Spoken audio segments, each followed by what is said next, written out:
Hello and welcome this afternoon. This is Colleen Condon. I'm chair of the Charleston County Democratic Party. And this afternoon we're having a porch chat with Jen Gibson. Welcome, Jen. Hey, how are you today? You? I'm good. It's a beautiful day out, so I'm excited to be outside. Exactly. I mean, if we have to be home, at least the weather's perfect for it, right? Exactly. So yeah, it's a little warm, but not too warm. So I know it's going to be heating up. So yes, but it's been beautiful. We'll enjoy it this week. Yes. So Jen, you're running for State House 99. Is that correct? I am, and I'm very excited about it. 2020 is just such an exciting year, and now we have a whole new appreciation for how important our elected officials really are. Everyone from the municipal, county, state, and federal is literally touching our lives right now at this very moment. Absolutely true. Well, tell us where is House 99. House 99 is a large district, like most districts in South Carolina. It kind of winds its way through. It's in both Charleston and Berkeley County. It starts up with a little bit in Goose Creek, moves down into about half of Hanahan. The Tanner Plantation area is a good kind of guide for that. Moves on to Daniel Island, and then on the south side of Clements Ferry Road.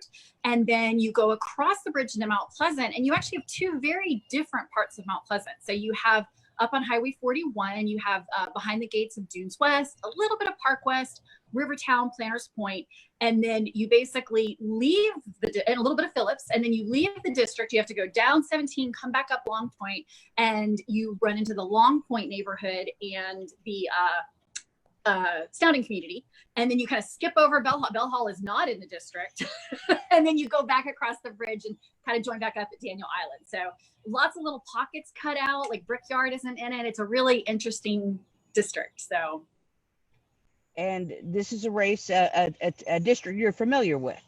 I am. I grew up in Mount Pleasant, and I have lived in this district for over 20 years. I lived in Dunes West for 10 years, and I've lived out off Clements Ferry Road near Daniel Island for about 10 years now. So I know this district like the back of my hand.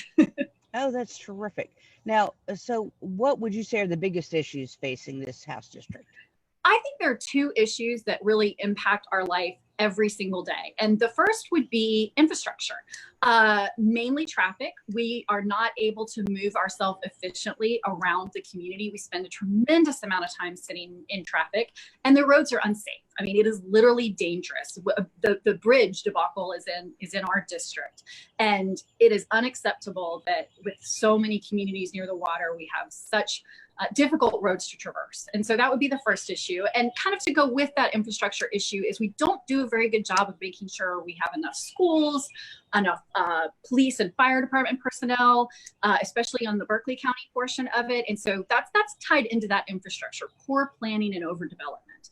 And then the second piece that affects everyone, even though people kind of think kids, is education.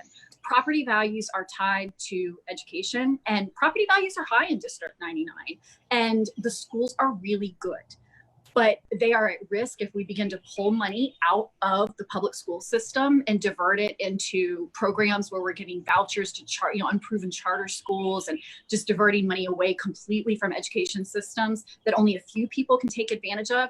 That literally pulls money out of our really great public schools, and it doesn't allow us to address the real problem with South Carolina's education system, that there's a lot of inequity and that scholastic achievement with students is very varied. And as long as we have that disparity in student achievement, we are never going to get off the bottom of those lists.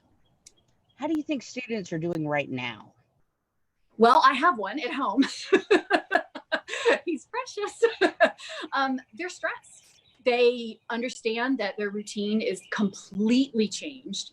They see their parents nervous and afraid. I try to give them a little bit of the news, but I certainly don't want it on all the time. And so just trying to provide reassurance that everything's going to be okay. Stress how important it is that we follow good recommendations from the doctors that understand how best to beat this. And just let him know that he's loved and he's safe, and we're here for him. Now, I'm guessing that your child probably has some classes online or some homework that he's doing. Yes. So, we've been doing the online. We've had a couple tests. So we've been doing it a couple weeks. We're on spring break right now, but we had 2 weeks of this, and it's been a challenge. I mean, he failed his first quiz. He probably doesn't want me saying that on thing, but I mean, it was really difficult for him, and it was a huge adjustment. And the teachers have been amazing. I mean, just amazing walking through it with the kids. And, you know, this is a tremendous learning opportunity too, though. I mean, we've been doing email management. He's been having to learn how, he's in 6th grade. So we're doing email management. He's learning how to video conference. And this is such a neat kind of life skill. And so we're trying to turn it into an educational opportunity and an opportunity to really stretch our organizational skills. So it's all good. Well, you mentioned the inequities. I'm feeling like the inequities probably are extra significant right now during this time period. They really are. So, you know, if you don't have internet, or you don't have computers, or you don't have a printer to print your packet, you can't keep up with your schoolmates. They are doing a great job of bringing the buses out with the internet on the buses, okay. But it's not enough. I mean, you know, children need a safe, productive environment. I know that my son is really struggling, and so they really need. And you're home with them, whereas not all parents are able to. You know, there's a lot of people that are, you know, that work in the service industry that are fortunate to still have a job and be bringing in money, but that also means that, you know, their children are not with they can't be there to teach their children and walk them through all these really complicated things, and so that in itself is just a huge problem. I'm hoping it'll help bring some light to the State House, and when we have great new advocates like you in Columbia, to be able to really make sure every child has a Chromebook and every child has some basic internet. Yeah, and I mean, we need to start thinking about internet as a utility. It's not a novelty anymore. It is literally life and death. It is how that we function as a society, pretty much how we shop, how we live, how we communicate. It's all tied to being able to do it across the internet. And so if you have areas of the state that don't have it because it's not financially feasible to bring it out there, that's unacceptable because people live out there. And so it is going to be the state's responsibility to step in and make sure that we treat internet like a utility and make sure it's accessible to everyone. I was so pleased when I heard that Comcast was offering free internet, but then found out, well, it's only if you're on Snap and it's only if you're this, and you still have to pay up front and get reimbursed.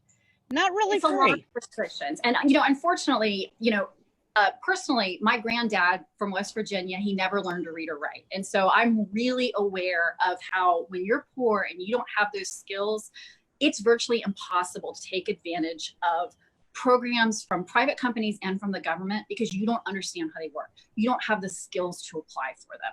And so safety net programs are great, but they really by and far miss the most vulnerable people in our population. That makes sense. So definitely creating a gap in the middle of, even if we're serving some people at the bottom. Yes. Oh, now tell us a little bit about yourself, Jen. Well, I'm from the area. We moved here when I was a little girl, and I am married. I've been married for 22 years. We have a 6th grade son and 2 pets. We got a dog and a cat. They're both rescues and kind of mutts that run around, and we just love it here. We're so thankful we're here. My mom is still with us and she lives here in the area, and my husband's parents live in the area. So we're very fortunate to have a nice, strong family unit here. Well, and part of what I think is great is that you have experience both in Mount Pleasant as well as Berkeley County. And with the district overlapping, I mean, we tend to act like Charleston County and Berkeley County are totally different. And they're not. They're all one big metro area. Yeah. And I mean, the folks on Daniel Island and Clements Ferry, the Cainhoy area, we really feel it because we're part of the city of Charleston, but we're the county of Berkeley. And so it really presents some really unique challenges when you talk about municipal services like trash delivery and recycling. And so, you know, one thing I've noticed, especially even with the bridge situation, is one of the consequences of drawing the districts the way that we draw them means it's very difficult to get anything done. So there are 4 municipalities in the district. That means 4 mayors, 4 councils, 2 county councils. It's literally over 100 people, government elected officials that you have to talk to get something done. That's one of the reasons why we can't get the grass mowed along the road in Berkeley. It's why our bridge is unsafe. It's why the little bridge that got damaged is still dangerously precarious there. And so, you know, you can't really get together as elected officials and advocate for your community. And so that's why one of the most important things to me is after 2020, we're going to be redrawing these lines, and we don't need to draw them to benefit individuals or political parties. We need them to draw the lines so that they make sense for communities. And so we can advocate for our communities and make sure that every community is getting the resource that it needs. And when I was on county council, we dealt with that frustration, and people would call me, and I'd be embarrassed to say, well, this isn't county, even though it seems like county. This is city. Oh, but there's a state part of it. And I was embarrassed to tell people that they had to call other governmental entities. So I tried to connect them. Yeah, my grandmother, her house, she's no longer with us, but we still have her house in Mount Pleasant, and it's in one of the donut holes. So she literally, that house is in Charleston County, and it's, you know, it doesn't have city Mount Pleasant Town Services. There's no representation. Folks in Snowden in the district, that's another donut hole in the community. They work in the area, they live in the area, they pay lots of taxes, and yet they have no representation on their town council. So it's unique challenges in South Carolina, because at the end of the day, you know, water and trash and all those things, they don't know that there are municipal and county borders. Right. I mean, you shouldn't have to know the color of your trash can to know whether you can. Exactly. Where you pay taxes. Yes. So we could do a better job of that and make life easier for community. And I suspect that it would be a lot better on our tax base. It would just be cheaper to do it more efficiently. We really don't do a lot of things efficiently in South Carolina. That is quite true. Well, I heard the State House is heading back up to Columbia tomorrow. Yes, yes. And, you know, one of the things I was disappointed by is that there wasn't more of an effort to be efficient and safe. You know, there really was not a lot of recognition by the leaders of the Senate and the House and our governor that it is dangerous to bring these people together in a very small space. And there really weren't enough discussions of how do we do this safely? How do we protect the people? There's a lot of older people that have underlying health conditions serving our government. And so I don't really feel like enough consideration was made. And my thought is always, you plan for the worst and hope for the best. So let's hope that everything works out. It's great. No one's carrying the virus, but let's plan as if somebody might have it and might be able to give it to their colleagues. I mean, our very own Congressman, Joe Cunningham, will forever have had this disease and, you know, have the lung damage that goes with it because he's been serving our country so diligently up in Congress. And we need to protect our elected representatives, just like we need to protect people in the community. I'm hoping part of what they may look at tomorrow is a way to do more work from a distance, remotely. We're going to have to. I mean, problems of everyday people, the education, our budget, it doesn't stop because of this virus. We're going to have to figure it out. Well, and I'm concerned that the governor really is acting unchecked. We aren't seeing the balance right now because of just the very nature of the legislature acting as a body. At the end of the day, South Carolina has been what we call a trifecta in the political world. It basically means it's been a Republican-led governor, House and Senate. And what that means is one political party, so one group of very small elite individuals has dictated the policy of this state for over 15 years. And so nothing happens without their approval. And we're beginning to see, you know, the district that I'm running in, Jim Merrill was in that seat for 20 years unchecked. It wasn't being challenged. And he ended up leaving because he was convicted of fraud and corruption charges. And so that's what happens when you get people that get to sit at the top unchecked for a long period of time. The people have changed, but the people supporting them and the companies benefiting really haven't. And so it's time for servant leadership in Columbia. And I know that there are a lot of people running right now that are truly servant leaders. Now, have you heard anything yet about June 9th and what might be a most likely plan forward? No. So, you know, I have quite a few friends that have been poll workers for years. And so they've been kind of coming to me and saying that they have been contacted. The Berkeley County Election Commission is moving forward. They are talking to their people. No decision has been made. At the end of the day, the concern here is that we're going to run out of time. Like I said, plan for the worst. And so I've heard a lot of activity about petitions to allow mail-in balloting. And I think that's a great idea. I think we should definitely let our election commissions know. But at the end of the day, I really think we probably are going to be where we're at right now. And so we know that there is absentee voting by mail for 16 reasons. And I have actually never met a person that didn't qualify for one of those 16 reasons when they sat down and read them and thought about them. And so I would encourage everyone to go to their election commission's website, look up absentee voting by mail, and see if you qualify for one of those 16 reasons. So for example, I qualify because I take care of my elderly mom and my son, and I work. And so those are 2 reasons that I qualify. I don't know what my work schedule is going to be on that Tuesday, but I know that I probably will have to work, and I have no idea if there's going to be an accident or traffic. So I qualify under that exemption. And so I believe we're all physically disabled from going. Yeah. I feel that it would be disadvantageous to my health to go vote that day. Yeah, I mean, that's true. I have an autoimmune disease and I have asthma. So I really have to be very careful that I don't get this virus. And so, for health reasons, I really shouldn't be standing in line with other people. So for all those reasons, I qualify to vote absentee by mail. And so you can now go and request that and begin the process. It's a complicated process in a way because you have multiple steps. And every time there's a step, there's a chance for it to break down.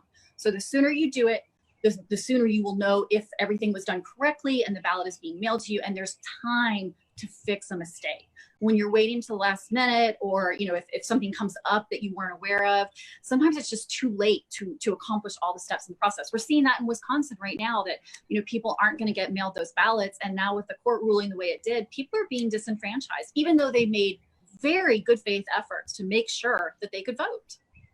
Right. Well, with this, how are you campaigning? How are you keeping in touch with voters? So, digitally, and by phone, just kind of old school. Okay. One of my favorite things when I ran in 2018, and I never really thought I was going to do anything like this, but I was surprised to learn that I love to canvass. I love getting out and talking to people and meeting people and running into people I went to high school with and things like that. It really was just tremendously fun. So I missed that piece of it, but I'm finding that, we're still getting out and chatting with people in terms of online. It's a different world, but there's a lot of value in it. And so what I'm really encouraging people to do is if you've seen me or me and you think that I would be a great state house rep, get in touch with our campaign. You can send a note through the website, or you can call me. All my information is on there. And we would love to have a small group, call conference with you and some of your neighbors. And I want to hear what your concerns are. I want to listen to you and hear what you feel like your government should be doing for you, and let you know a little bit more about me. And so I'm happy to do that with anyone that wants to. I really can't go anywhere. So, right. So yeah, I would love to do that. So if you're listening and you live in District 99, I would love to have, a chat with you and any of your family members or your neighbors. We can set up small group chats and really have some great conversations. Doesn't really matter what your political party is or your, what your ideas are. I think we know now that, all of this goes above, partisan politics and this idea that one person has all the answers. Our community has the answers. No one person's going to get this. What's your website?